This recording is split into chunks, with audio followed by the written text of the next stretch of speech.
Hello everyone, I am Dr. Jyotirmaya Segde, consultant ENT and skull-base surgeon at Columbia Asia Hospital, Whitefield. Doctor, what can I do to prevent COVID-19? It's a very good question. Just to start in brief as to why we call it as COVID-19, it's because it's a coronavirus infectious disease which has been seen since December 2019. So we have been having this coronavirus disease since before, but this is a novel coronavirus which has been seen now. So most important things which you need to do to prevent from coronavirus disease is to maintain social distancing, maintain adequate social distancing, see to it that whenever you have symptoms of coronavirus disease like cold, running nose, sore throat, cough, isolate yourself from your family members. Frequently wash your hands, especially when you sneeze or cough or whenever you go to the bathroom or the washroom, and maintain social distancing. What are the symptoms of COVID-19? Okay, so COVID 19 presents just like any other flu.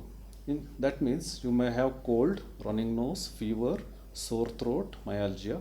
These are the initial symptoms which usually present with COVID 19. And the incubation period, what we call in terms of medical terms, or the duration taken for the presentation of the disease is usually from 2 to 14 days from the time of exposure. So you may have something just like mild fever to severe fever, cough, cold, running nose, loss of smell and taste, and severe respiratory difficulty in a varying spectrum. So this is how the COVID can present from the mild spectrum to the severe spectrum. I have cough, but no other symptoms. Should I isolate from the family? That's a very good question.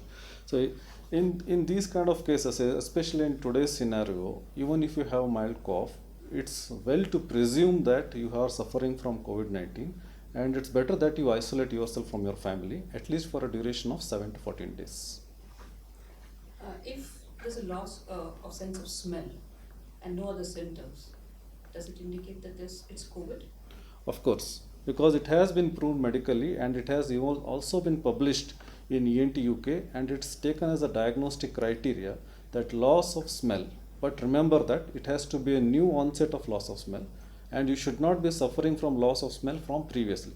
Like there are many other diseases which can give rise to loss of smell, like sinusitis or a cold, which have been the patient is suffering from before. But it should be a new onset of loss of smell, which indicates that you could be suffering from COVID-19.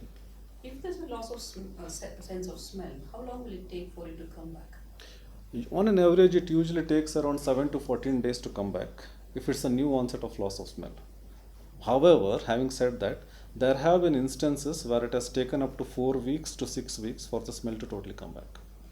And if a person is on a nasal steroid spray uh, and the sense of smell doesn't come back, what does it indicate?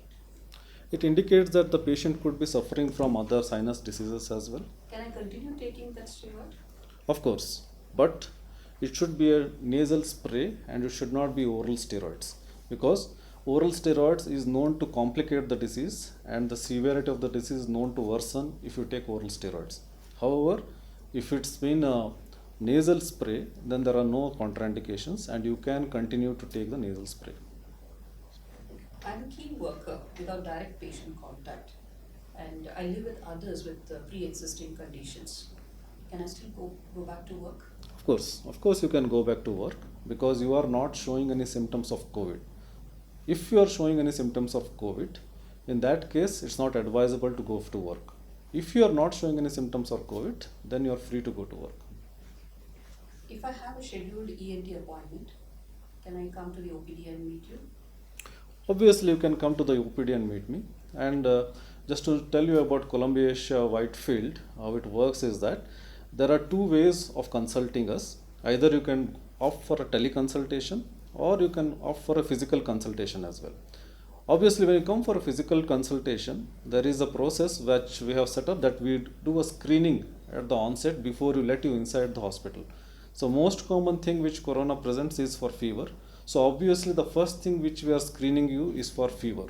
And then we ask you history regarding recent onset of travel or any other symptoms which may be suggestive to pick up that you may be having COVID. So in case if you are having COVID, we will obviously direct you to the flu or the fever clinic, screen you there, and if there is a very high index of suspicion, we may even ask you to get a COVID test done. If there is a very low index of suspicion and if you fall in the low risk category, then obviously you are free to come and consult us and we will be very happy to treat you. How about a scheduled surgery? Can it still go ahead? Yeah, so if it's a scheduled surgery, obviously it can go ahead. However, having said that, we have divided the surgical operations into two sets of cases. One is a low risk category and there is a high risk category. Low risk category, the patients fall into a low risk category wherein they don't have any obvious symptoms of COVID, there is no history of travel and there is no history of any contacts with COVID.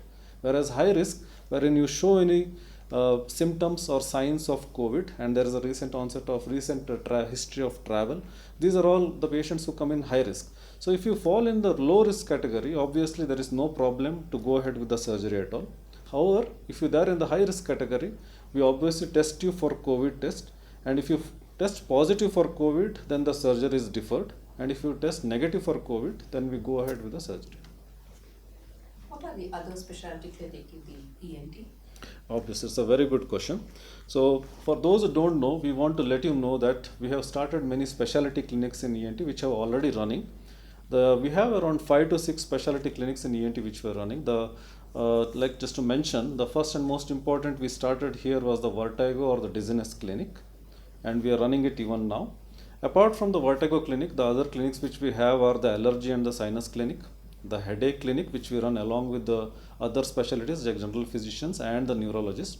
We have the rhinology and skull base clinics which we run along with the neurosurgeon, endocrinologist, and it's a teamwork. And then we have something like the hearing clinic for the newborns or for the elderly people who are hard of hearing. In such cases, we have the hearing clinics, and we even offer the latest technological update with regards to cochlear implant, which we are offering at Columbia Asia Hospital, Whitefield. So we are running all the specialty clinics as of now, and we will be happy to treat you in all the specialty clinics.